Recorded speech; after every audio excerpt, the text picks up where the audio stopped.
Welcome to That Entrepreneur Life, a podcast about entrepreneurship that takes you from idea to launch and beyond. Each week, your hosts, Andrew Lees and Clint McPherson, discuss different business topics aimed at adding value to any entrepreneur's journey. Welcome back, everyone, to another episode of That Entrepreneur Life. I'm Andrew Lees, and I'm here with my co-host, Clint McPherson. What's up, man? How you doing? I'm doing good, brother. But like always, when we kick the week off or when we close the week out like it is on a Friday, man, I'm excited to just get in here and do the damn thing. And I want to welcome our special guest today, 𝗔𝗱𝗏𝗏 to the show. How you doing, brother? Doing good. How are you guys? Great, man. Yeah, we're very excited to have you on the show here. Before we get into everything, we've got a few questions for you. We want to dig into your background and entrepreneurial journey. Before we do, can you just give us a quick overview of who you are and what you're all about? Yeah, for sure. So my name's Cam, and together with my wife, Carla, we run the Story Economy, which is a coaching business, and we help other coaches, consultants, and strategists tell their stories more effectively using the Story Economy, which is the 7 core stories that you need to book out your programs. And my background is in copywriting. I was a professional copywriter for 4 years, and I, in that time, generated and helped drive over $10 million in revenue. And in 2019, went out on my own, and now we do the Story Economy, helping entrepreneurs tell their stories. Very cool. Love it. That's very dope, brother. With you saying that, Cam, as a former political consultant, which we kind of talked about a little bit offline just a second ago, and now owner of your own copywriting firm, man, take us back to when your entrepreneurial journey actually started and what it is about entrepreneurship, brother, that led you to where you are today. Man, that's a great question. I mean, if I'm going to go all the way back, I would say like my first entrepreneurial experience is, when I was a kid selling candy bars, and like I was homeschooled, so I didn't really have a lot of interaction with the other kids. And so I wasn't in a lot of sports or anything like that. At least until I went to private school in junior high. And so my mom literally just, whenever there was a sale at Walgreens for candy bars, we would go and buy these like packages of candy bars. And we would just, instead of going up to the doors and being like, hey, we're doing a fundraiser for our soccer team, it was just like, hey, we're just getting experience to be good businessmen, me and my brother. And like, it worked. And so we did that awesome. For like a solid summer, honestly, probably a couple of years of just selling candy bars, just because, of course, as we got older and like the cuteness factor began to wear off, like the pitch got a little bit harder. So we recruited a younger friend who was, more attracted to the old ladies. And that worked out pretty well. So that was probably like the first seeds of entrepreneurship. And then, for myself, like you mentioned, that I was in politics for 6 years, from 2009, end of 2009 to like the beginning of 2016. And that whole era, I mean, it always been kind of like this very deeply buried dream of like, oh yeah, I want to run my own thing someday. But it was always a far off, distant, someday kind of thing. Never thought about how that would actually happen. And then in 2016, I got on with Scott Oldford. There's a whole story there I can go into if you want. And in 2019, after 3 years of writing for Scott, I went out on my own just by it was just a God thing at the end of the day. It was just Scott decided to do something else with his team and his vision for what he wanted to do. And it was time for me to go out on my own, basically. Like that was the open door. And so I walked through it and, have been in free fall ever since, building my plane and my parachute on the way down, as you do. So yeah, so I did the freelance copywriting thing and writing for people for probably 16 months. And then recently, in August, September of last year, stopped doing the freelancing. And now we just coach people on their content and helping them break through and tell their stories. Okay. That's very cool. So you kind of switched over from doing the freelance writing to actually coaching people on letting them write, but you coach them to kind of guide them through the process. Because at the end of the day, like when you go out and hire a copywriter, there's really like 2 directions you can go. You can hire someone to just like write the words, which can be very affordable. Or you can hire someone who was more like what I did, where you're more of a marketing strategist who writes. And that's going to command a premium price, which is great if you're a freelance, if you're a copywriter. That's absolutely the direction you want to go, is you want to be a strategist writer versus just, kind of like grinding out words. But the reality is, as an entrepreneur, what we figured out is that if we can help an entrepreneur figure out what to say in their messaging, and even down to the details of like, here's how you start this post or this email, and here's how you start the sales page. And you can just take the bulk of that and hand it off to a copywriter with some templates and stuff. You can save a lot of money and make it more efficient, more streamlined. So that's kind of the big vision around the story economy in terms of like the content creation, is like, hey, let's help the entrepreneurs pull out those stories, because you can't have a copywriter do that for you. A copywriter can't just tell your story for you if you don't know what it is. Oh, so definitely. That's really like the impetus of it at this point. Yeah, exactly. And that's interesting because one of my businesses, we sell bamboo display racks for storage racks for boards, bikes, and skis. And I talk with my business partner all the time about, hey, we need to have some content, but it would be great to be able to outsource it.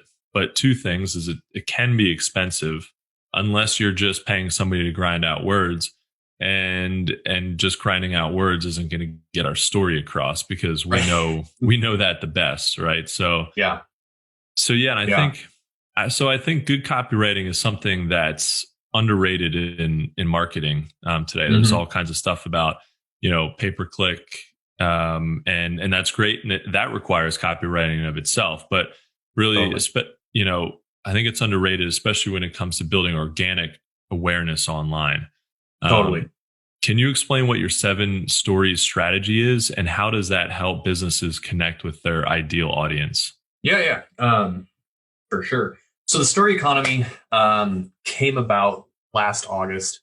And I was just at a point where there were a number of factors, both personal and professional, that kind of led me to this point. And a big one was knowing that I could help people at a higher level, but I didn't have a vehicle to do it. And then as a copywriter, there were so many times where I would sit down and just do story extraction with someone and pull out all these amazing stories that they had about entrepreneurship and life. And I just didn't know what to do with it. And I would be able to use like 10% or less of these stories. And so the story economy came about as a way to fully utilize all the stories of an entrepreneur in their marketing to drive the quality leads that you're looking for, the people who are really the best fit for you. So the 7 stories kind of have it outlaid like a pyramid.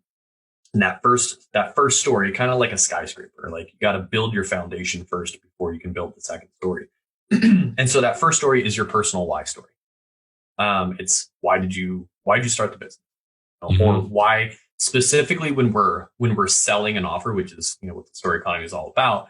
It's like, okay, what is the offer that you're selling? Like the bamboo racks for your bikes. And that first story is, okay, well, why? Like, why did you create this? Right. And there are multiple reasons, but oftentimes when I'm working with a strategist, like it can go pretty deep on like, why did you create this, business program to help people get leads? Or why did you create this coaching program to help women express confidence? Right. And there's always a deeper reason there. So we start there, always start with the why, and extracting that story forms the foundation for getting to the next story, which is the authority story.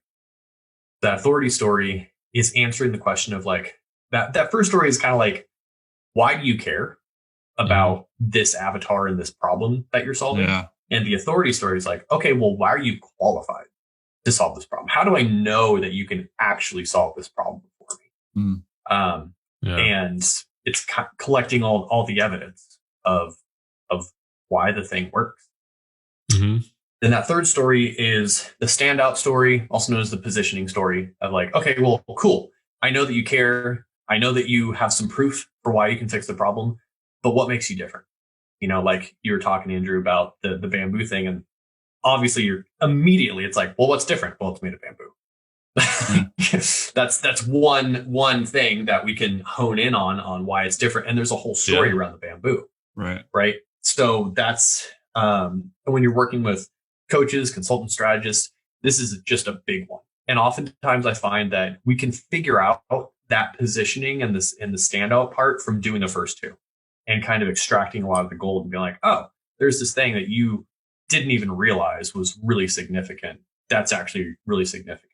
A good example is my very first business mentor that I worked with has like just a ton of experience in selling high ticket stuff to the tune of like, he would fly around the world working with big companies like JP Morgan, or I forget, there are a couple just huge banks that he would work with, and he would put together consulting packages that they would position and sell for like $9 million to other big banks. Right. And so when we did a story extraction, I'm pulling out these things. I'm like, why did you talk about this? This is the coolest thing I've ever read in the online space. It's like, I don't know. Whatever. It's just, it was just my life. Right. What he does normally. Yeah. And people have to realize that what seems boring as hell to them is exciting to somebody else. I heard Gary Vee recently, somebody was, this woman was asking him, how she I don't know, she was going to start a vlog, and she was asking, she was like, I don't have anything interesting to talk about. And he's like, you do, like, what's interesting, like something that is not interesting to you is interesting to somebody else. He's like, I'm interested in where you got that sweatshirt. That's interesting to me. That's not interesting to you. You already have a sweatshirt, but So sorry to cut you off there, but that's a really I'm cool interested point. in where Clint got his hat, right? Like he's got the branding on point. Yeah, that entrepreneurlife.com. Yeah. Good quick plug there. Yeah. So that's kind of the third story. And those three stories, like when I walk someone through that process of getting those out, I actually just did a training in my Facebook group on like how to pull out 30 stories just around those three core assets. And the whole idea is we're taking these kind of story categories and we're pulling out everything that's there, because you run your entire marketing off of your story, which is kind of the idea. So then that fourth story that comes in the middle is the promotional story. And this is just like, okay, we've got some ideas, we've got some hooks, we've got some angles, some topics of interest. Now, what are we promoting, right? And how are we going to put that in the world to bring somebody into your training or kind of tease what's coming? A promotional story is just very much like, it's any story that you're out there telling that is designed to promote something. Yeah. And typically, I categorize this as like, you're talking about a pain point, or you're talking about a consequence of inaction. And oftentimes maybe it's a unique mechanism, and you're positioning it to promote like your webinar or your challenge or something that's not necessarily a sales action yet, because the next story is the offer story. And the offer story is like, hey, here's story behind the offer, or it's a client story. These two categories, promotional and offer, like there's a ton of different directions to go with it. And it kind of just depends on the entrepreneur on, what kind of story we tell. So I just posted an offer story in my group today, and it's totally different from the one I posted a month ago. It's just different timing, different story. So that is the offer story is the fifth story. And then 6 and 7 are a little more self-explanatory. That sixth story is called the objection story. And if you're reading a sales page, oftentimes you'll get to that FAQ section, the frequently asked questions. Right. That's one way that I teach my clients to do an objection story is like, what are all the objections that are left? Because in reality, every story is an objection story, because we're shifting a belief, and a belief is an objection. And so we're just kind of trying to cover like, okay, we've put the offer in front of them. Now, what are they going to say for why they can't do it?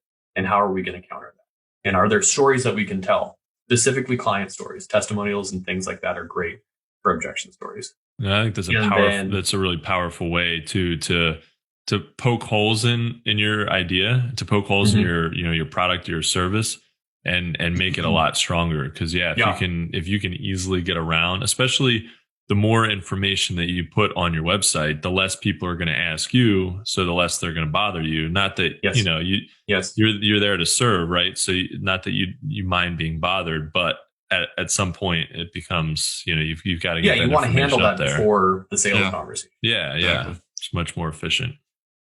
Right. So that last story is the invitation story. And the invitation story is It's one of my personal favorites because I kind of imagine this as like kind of a sit down at a coffee shop and kind of like a come to Jesus moment where it's like, hey, I know that this offer, this works especially well for higher ticket, right? Or if you're selling like $1,000 course and your audience is like, man, that's a stretch. Like, it's like you're sitting down and it's like, hey, look, I remember being in your shoes.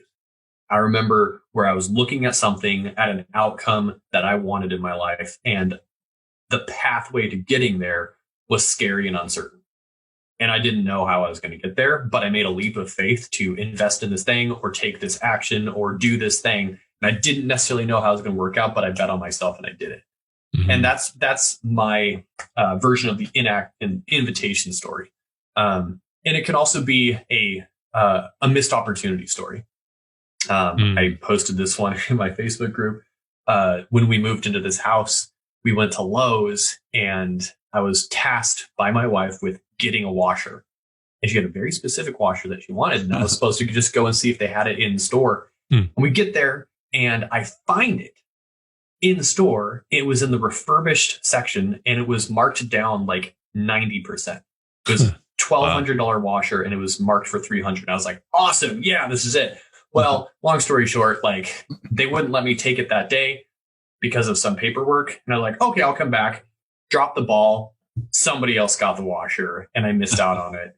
And I was able to like talk to Lowe's and convince them to give it to me for $700 instead of $300. But the point is I used that as a story of like, hey, I had an amazing opportunity. Yeah. And then I missed it because I didn't take action. And I've had people since then who've become clients who are like, man, I remember that story. Yeah. Because it was kind of embarrassing, right? Like, man, this is so stupid. Like, especially, my wife was not happy about it at the time. But now I could imagine. I could imagine that she would. But when you look at it, man, it seems like, again, that it's all about telling the story, telling it properly and making sure that it entices action, right? Because at the end of the day, you're selling that product, you're selling a service, and you want whoever is on the other side that you're speaking to, your avatar, to take that action immediately, not later on down the road. You really want to convince them and actually build a good enough rapport with them that you make a connection, that you're almost instantly validated and trusted right off the bat, right? Because you're telling them a story that they can like relate to. And now it's like, all right, now pull the trigger because I basically laid it out for you. You can trust me. Product's great. What are you waiting for? Right? Like, why are you still watching this video? Whatever it is. Exactly. Like, why are you still watching this webinar? And I've been talking on it for an hour. Go ahead and get the product now, test it out, whatever it is, man. Why are you still listening to this podcast? Exactly. Go take action, man. Go ahead and tell your 7-story strategy, which I love, man. Yeah. And thank you for like laying that out for us, bro.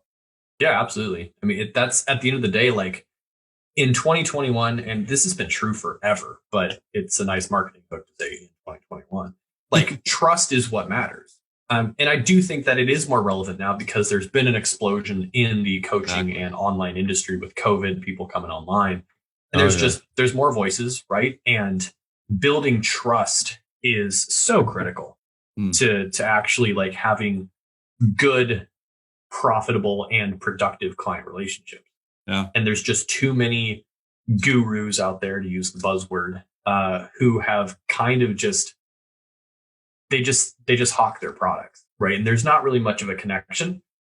And it's just so much better for you and your clients when there is a trusted relationship of, hey, I've been in your shoes and I get it, and I'm gonna be invested in your success.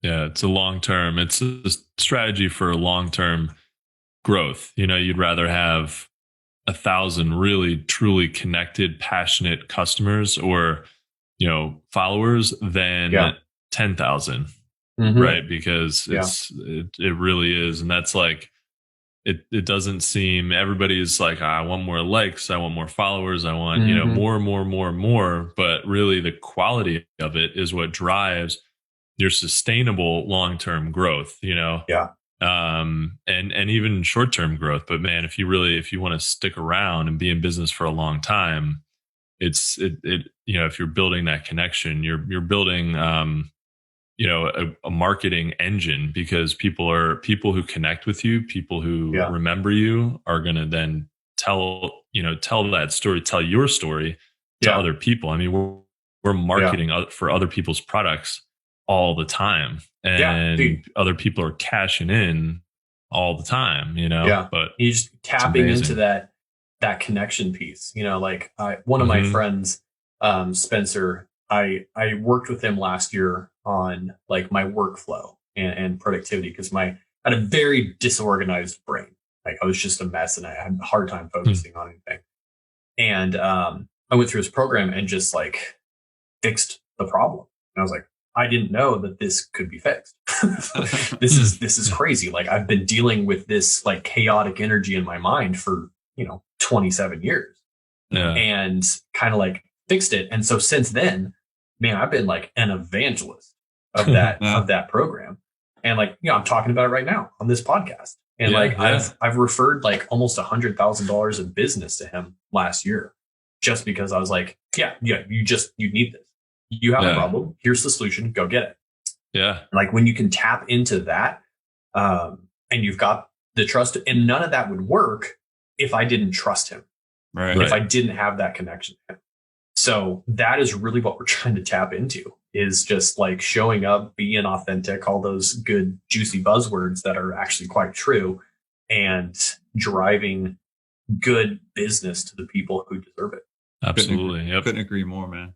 I mean, it's so Cam, as business owners, right, and marketers ourselves, we all end up having to write a lot of content to try to write that next piece of content that we might not want to write, but like, man, for us to stay relevant or for us to produce content, we have to do something, right? But at times that can be incredibly difficult for us, and to be consistent at, right? Especially with that thing called writer's block, among other things, all the distractions that get in your way.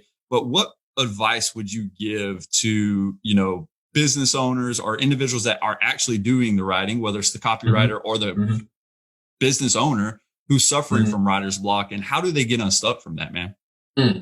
Oh man, it's so good. It's my favorite topic. There's a number of different things. So we're just going to start with like the block, right? The writer's block can come from some very tangible, easily fixable things, such as, and I would separate this into different realms. There's the entrepreneur and their personal habits to create enough energy, enough time, enough sleep, like all of that stuff. Like if you are not feeling good and you're trying to create and produce something, generally speaking, it's not very good. Like yesterday, I'd had a long work day and I was like, oh man, I got to write a piece of content. I wrote it like the end of my work day. I had brain fog like crazy.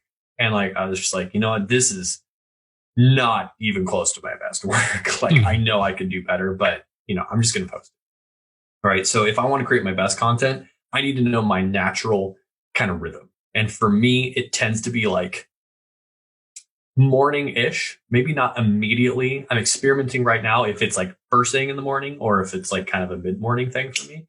But finding when your golden hours are for being creative.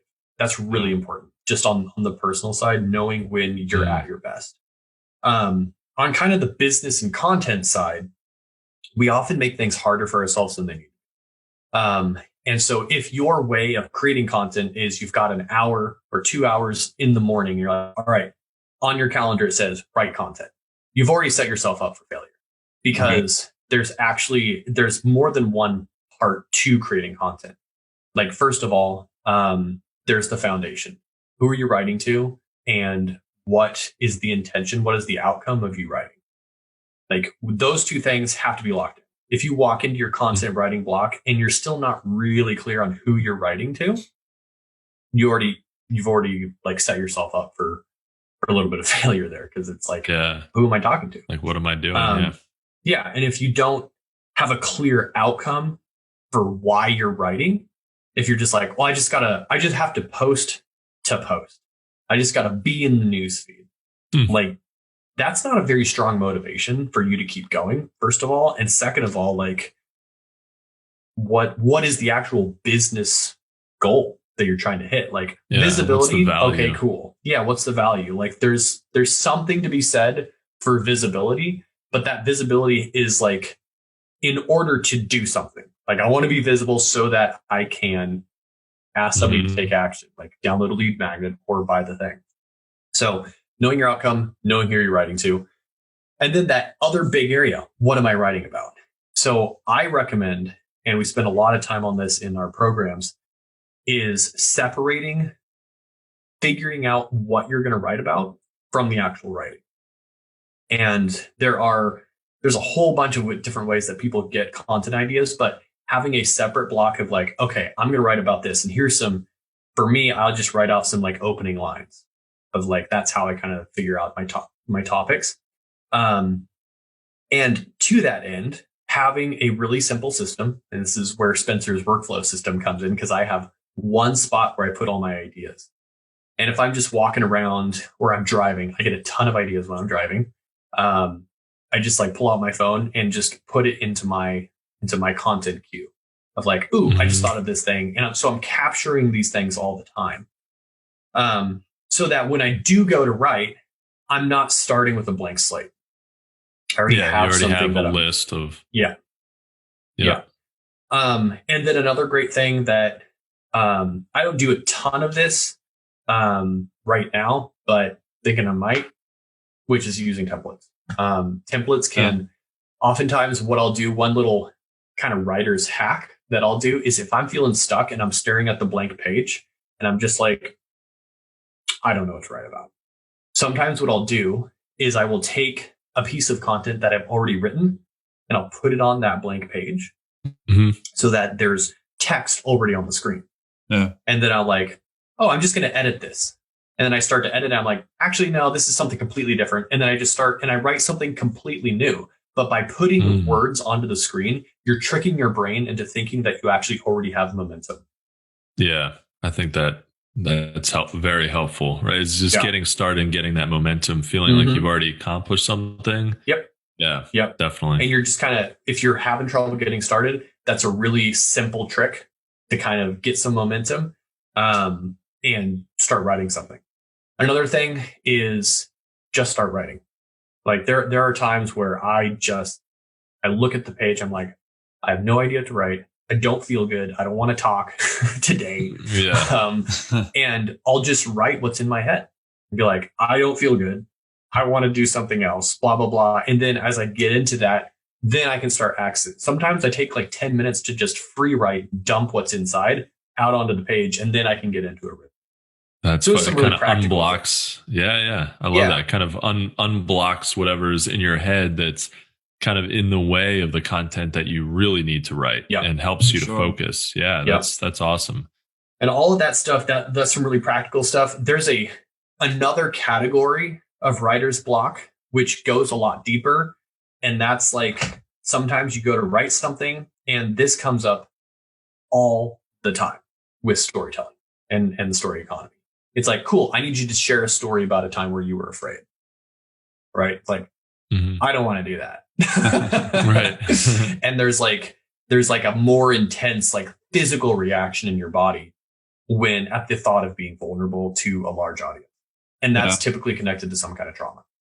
Honestly. Yeah. And like a lot of what we do in this story economy process and the story launch accelerator is just kind of like finding those things that like physiologically are blocking and be like, cool, let's just unwire that, find the thing, and let's just get that out of the way. And now you can write your thing because you're like, oh, the reason I'm so afraid to talk about this specific thing is because like my body thinks that I'm in the same danger that I was in when that story actually happened. Yeah. And that's a super serious thing that can keep you really blocked. And oftentimes you don't even know that it's there until you go through the process of like, all right, I'm going to tell my stories. And then you face all kinds of stuff, which is a lot of what we do is just creating an environment where it's safe to talk about that stuff. Yeah. Where you can feel comfortable getting through something and like really accessing your brain in it as much as possible. Right. So yeah, that's really interesting. For me, like, I don't tell this story as much anymore, but I've got a pretty intense story about like the car accident that we were in and just the fallout in our marriage and our lives. And for a while there, like going to write that story about the car accident, like it was very triggering to just even think about all that because I hadn't processed through it. Right. And that's also kind of a principle about sharing stories is you want to share about, the scars, not the open wounds, because stories and content is very powerful stuff. Yeah. And like you are communicating emotions and feelings through your words. And if you don't have a lock and have an awareness of what you're sharing, you can really overwhelm people. For sure. And you want to harness that in a powerful way for their good. But it's just one of those things where you want to be wise and discerning in what you share. And not only overwhelming for people listening to you, but it can be overwhelming for yourself. Like you said, if you still have an open wound and you dive into that, bro, who knows where it's going to take you. But if you go ahead and focus on telling that story again, where that wound's healed and it's scarred over to where it's like, you can dive into that and you can go as deep as you want. And as you allow yourself to go, because again, that wound's healed. It's not going to really trigger something like you said with the open wound to where it's like, now it's like, bro, what just happened? Like, do you need another therapy session or whatever, right? Like people were like, oh man, this is good stuff, but it might be now it's so overwhelming for all of us in this room. Like we didn't even get anything accomplished, but man, no, I love that you brought that up. And I really think that is a good way to focus your energy on. And really, we all have stories, man. We've all been scarred by something in life. We've all been exposed to some kind of trauma that actually, if you sit there and think about it, you're like, dude, that is actually a good story. But we don't even think that because we were in it, right? Or because it was us that it happened to, that it's like, I have a story, but like nobody's going to think that's interesting. But no, dude, if you tell the story, create it, talk about it, people will be drawn to that. Yeah. It's not just personal stuff. Like the personal stuff is very powerful, but there's a lot of the story economy is like, it's, you're weaving in between personal and professional because you're one human, but there's a lot of business trauma that happens. Like one of the stories that I would tell all the time when I was working with Scott is our big story for a long time was how he went like $750,000 into debt and like coming out of that kind of the rags to riches kind of story, the comeback story. And like, it takes a little bit of awareness and healing to even be able to say, I went $726,000 in debt. Because that's not an easy story to share. And there's a lot of trauma that happens with that. Like Scott would tell the story of like how he would get triggered from somebody knocking on the door because he had creditors coming after him. And like just the physiological effects that doing business, because entrepreneurship is tough, right? Sure. And it knocks you around and it leaves a mark. And those scars can be used to help other people. But you got to face them. Yeah. Yeah. And I think, and everybody likes a rags to riches story. Yeah. We love underdogs, we love people who are comeback, it's not really as interesting when you see somebody who's super successful and, you might be interested in watching their cribs episode, but you're like, it's not as exciting unless that, man, they had to come over a ton of adversity to get to that point, So I think, and some people might, kind of shy away from that because they don't want people to think that they ever weren't this like, powerful, successful person. But I think it's important to be vulnerable and to say, no, it wasn't always like this. And especially if you're coaching, especially if you're coaching people how to be better, that, 100%. Being able to see that you had to go through that too. That's huge. Yeah. Yeah. Have you guys seen the Last Dance on Netflix?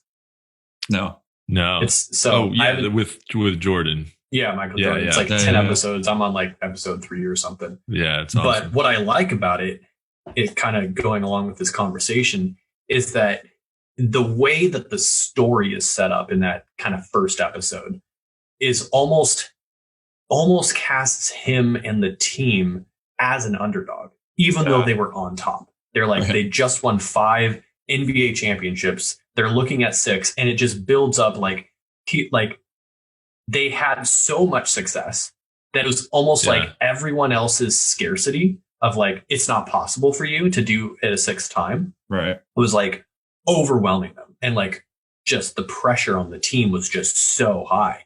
And it's almost like that, I feel like, is just a great just story for entrepreneurs who have been doing well.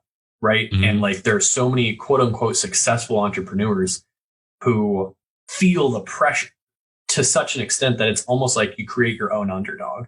Yeah. And and I just love the stories of there's always a story. There's always a story of overcoming. Another great example is one of my favorite musicians is NF. He's a Christian rapper dude. I don't know if it's fair to say he's a Christian rapper. He's a rapper. He's also a Christian. And he came up, had some epic albums that just were real and raw about his stories and his life.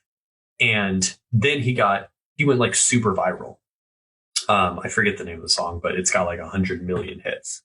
And then the next album that he came out with was, I'm successful now. I can't necessarily relate to the material that I came out with a couple of years ago because I'm not there anymore. Yeah. So he made the first track of that new album was all about the struggle of what do I say now? And I was like, holy cow, it's brilliant. It's just like sharing exactly what's going on of like, what do I say now? I don't know. It was an epic album. That's cool. Yeah. Most people aren't doing that. They're trying to talk about how it used to be, or, they're trying to talk. I mean, it seems like some people are, especially in music, they're talking about where they want to be, or they're talking about how it used to be, but they're not necessarily talking about what's going on in the moment. So that's really interesting. And it's almost like that those artists who create that kind of content, it's like, those are the realest people that I know. Yeah.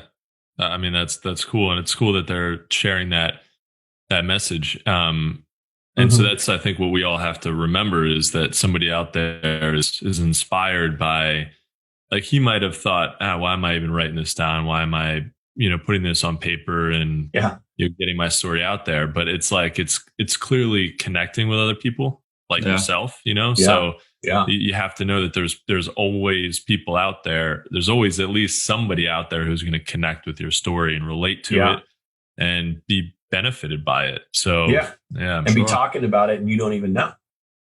We're having this conversation about something that he created, and like, he doesn't know who we are. How powerful is that? I mean, it's amazing. Maybe we can get his attention. Yeah, for sure. Yeah, we'll throw his handle up here in the episode. Well, so I think that's a great segue into my next question. Through your entrepreneurial journey, what has been the most difficult thing, do you think, about being an entrepreneur? Dude, starting. This is when I went out on my own. This is kind of a fairly recent revelation that I'm able to answer this question, because when I was working with Scott, I was writing copy. It was getting funded with ads, and so it would get out and it would get feedback. I was sending all these emails out to a list of 15 to 30,000, whatever it was. I had all these resources that I could use. And then by the time I finished, I was also coaching inside of our mastermind. And so I kind of look at it as I was like coaching Olympians, like people who had put in years of hard work and practice and habits. And when I went out on my own, I was like, they make it look so easy. I can do it, no problem. And I jumped into the swimming pool and I just started drowning because I didn't have the training that they had, the internal emotional endurance that had been built over years. And for like a solid year, I felt like I was just flailing, just trying to find my way forward. And it wasn't until, so I started in June-ish 2019. And so it wasn't until this past summer that I really felt like I learned how to swim. And so I would say like the hardest part of entrepreneurship was that up until this point, I had never really had to work for anything in my life. Like, and I had to face that fact in the past 6 to 8 months of being like, oh, wow, like I've had this kind of exalted image of myself. And I look at it now, I'm like, actually, the truth is that I was born into an incredible home. Like my parents, took care of me. They loved me. I had a loving home environment. They paid for me to go to a private school where I got an amazing education. Like, and then when I got into politics, all of the connections from politics I had because my dad was in politics, was in the industry. And so I had a built-in network. And so like that entire time, like just kind of going through, and then even falling in with Scott, like it wasn't like I was looking for the thing that was next. It just happened. There was an opportunity and I took it.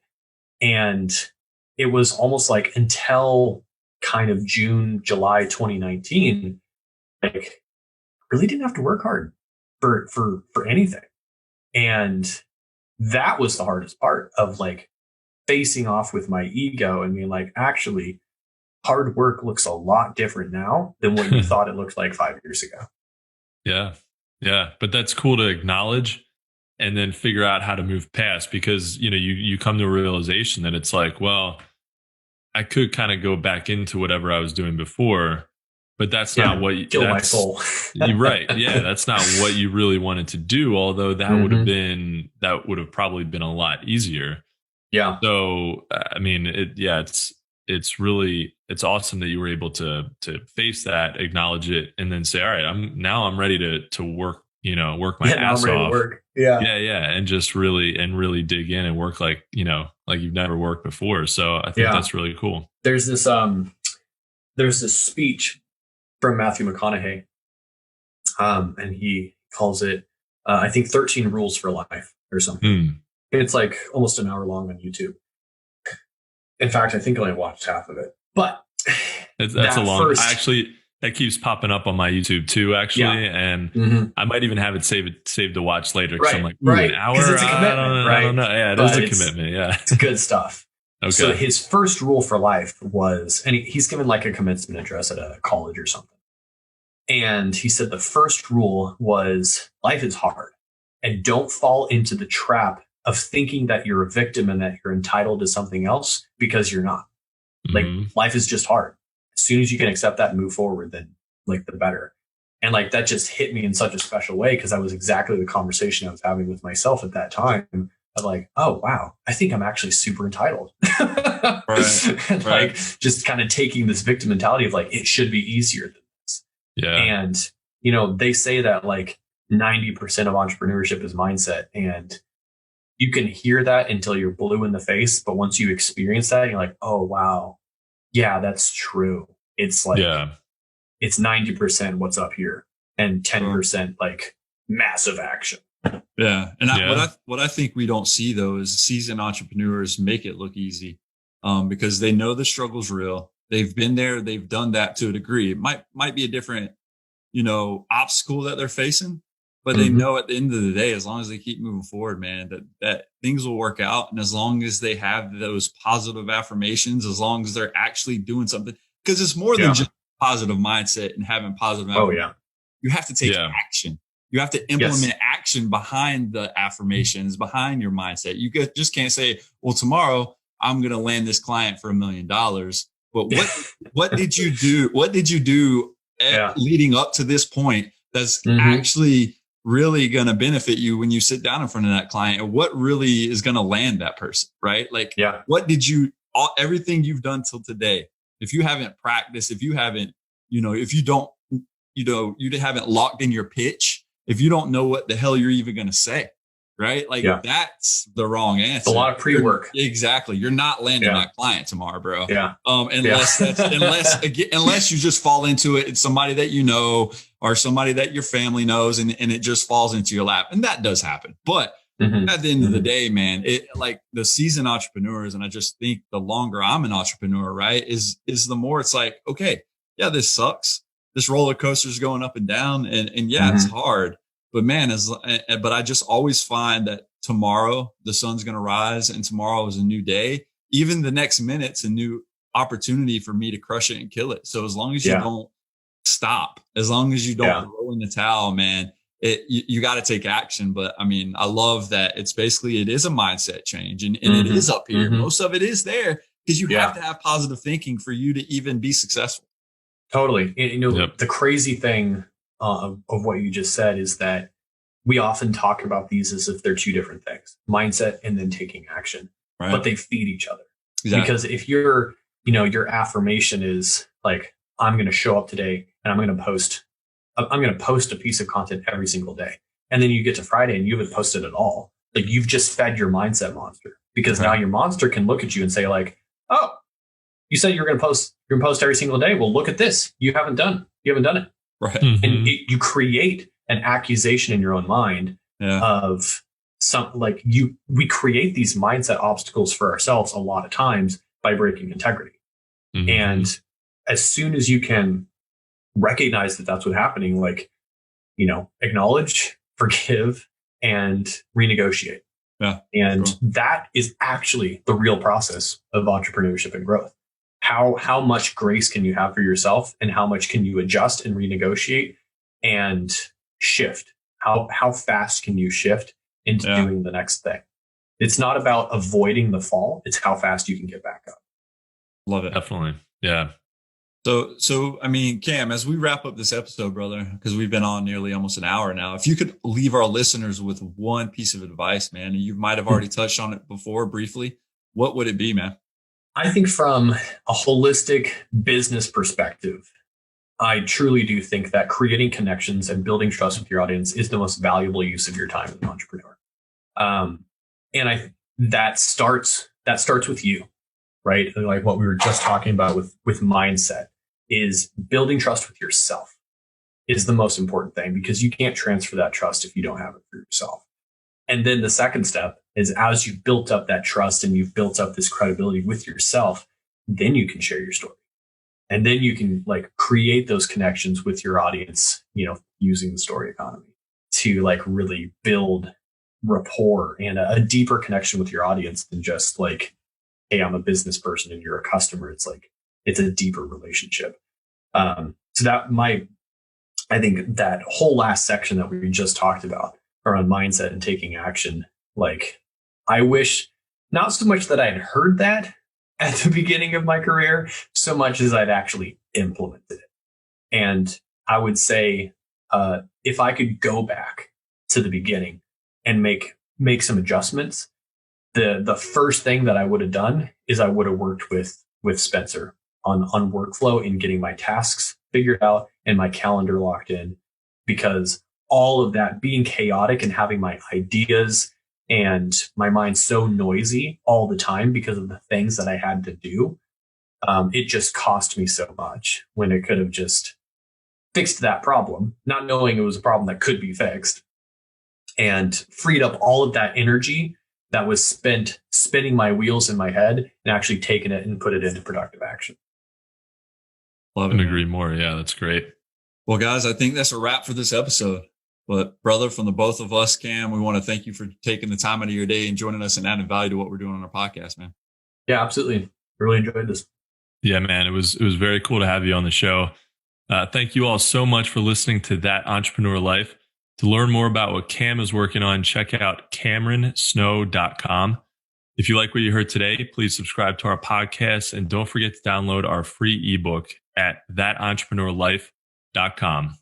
Also, if you're interested in having us do some mini masterclass episodes this year, please let us know by giving us a shout through our website.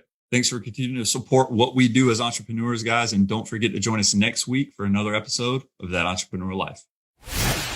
Thanks for listening to That Entrepreneur Life podcast. Be sure to visit ThatEntrepreneurLife.com to join the conversation, access our show notes, and discover our fantastic bonus content. Don't forget to join us next week for another episode as we continue to add value. Until next time.